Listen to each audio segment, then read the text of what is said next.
Números 9. E falou o Senhor a Moisés no deserto de Sinai, no ano segundo da sua saída da terra do Egito, no primeiro mês, dizendo: Celebrem os filhos de Israel a Páscoa a seu tempo determinado. No dia 14 deste mês, pela tarde, a seu tempo determinado a celebrareis, segundo todos os seus estatutos, e segundo todos os seus ritos, a celebrareis.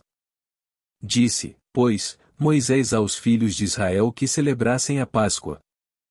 Então celebraram a Páscoa no dia 14 do primeiro mês, pela tarde, no deserto de Sinai, conforme a tudo o que o Senhor ordenara a Moisés, assim fizeram os filhos de Israel. E houve alguns que estavam imundos por terem tocado o corpo de um homem morto, e não podiam celebrar a Páscoa naquele dia, por isso se chegaram perante Moisés e Arão naquele mesmo dia. E aqueles homens disseram-lhe: Imundos estamos nós pelo corpo de um homem morto, por que seríamos privados de oferecer a oferta do Senhor a seu tempo determinado no meio dos filhos de Israel? E disse-lhes Moisés: Esperai, e eu ouvirei o que o Senhor vos ordenará. Então falou o Senhor a Moisés, dizendo: Fala aos filhos de Israel, dizendo: Quando alguém entre vós, ou entre as vossas gerações, for imundo por tocar corpo morto, ou achar-se em jornada longe de vós, contudo ainda celebrará a Páscoa ao Senhor. No mês segundo, no dia 14 à tarde, a celebrarão, com pães ázimos e ervas amargas a comerão. Dela nada deixarão até amanhã, e dela não quebrarão osso algum, segundo todo o estatuto da Páscoa a celebrarão. Porém, quando um homem for limpo, e não estiver em viagem, e deixar de celebrar a Páscoa, essa alma do seu povo será extirpada, porquanto não ofereceu a oferta do Senhor a seu tempo determinado, e esse homem levará o seu pecado. E, quando um estrangeiro peregrinar entre vós, e também celebrar a Páscoa ao Senhor, segundo o estatuto da Páscoa e segundo o seu rito assim a celebrará, ou um mesmo estatuto haverá para vós, assim para o estrangeiro, como para o natural da terra.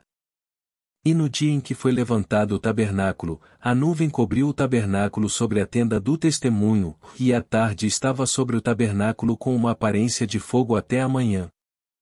Assim era de contínuo, e a nuvem o cobria, e de noite havia aparência de fogo. Mas sempre que a nuvem se alçava de sobre a tenda, os filhos de Israel partiam, e no lugar onde a nuvem parava, ali os filhos de Israel se acampavam. Segundo a ordem do Senhor, os filhos de Israel partiam, e segundo a ordem do Senhor se acampavam, todos os dias em que a nuvem parava sobre o tabernáculo, ficavam acampados. E, quando a nuvem se detinha muitos dias sobre o tabernáculo, então os filhos de Israel cumpriam a ordem do Senhor, e não partiam. E, quando a nuvem ficava poucos dias sobre o tabernáculo, segundo a ordem do Senhor se alojavam, e segundo a ordem do Senhor partiam. Porém, outras vezes a nuvem ficava desde a tarde até a manhã, e quando ela se alçava pela manhã, então partiam, quer de dia quer de noite alçando-se a nuvem, partiam. Ou, quando a nuvem sobre o tabernáculo se detinha 2 dias, ou 1 mês, ou 1 ano, ficando sobre ele, então os filhos de Israel se alojavam, e não partiam, e alçando-se ela, partiam. Segundo a ordem do Senhor se alojavam, e segundo a ordem do Senhor partiam, cumpriam o seu dever para com o Senhor, segundo a ordem do Senhor por intermédio de Moisés.